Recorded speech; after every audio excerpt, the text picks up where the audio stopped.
Eydi Allah'ım, senden dilegim köptür.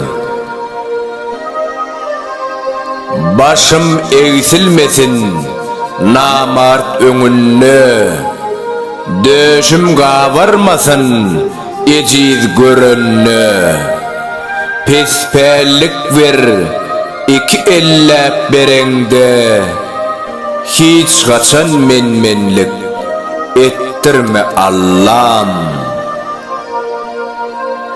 Düzü olsun niyetim hem ahlagım, halal iyidir harama da bakmayın.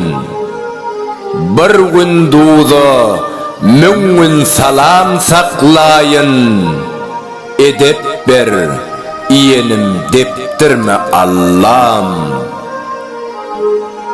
Yigitlikte gayrat bolsun golumda, kalpte hıcu hüner bolsun elimde.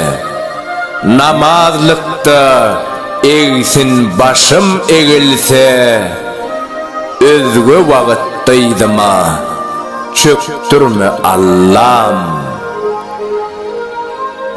Açlığın eminden gelerin her dem, dokluğun ağramın çekmesin gerden.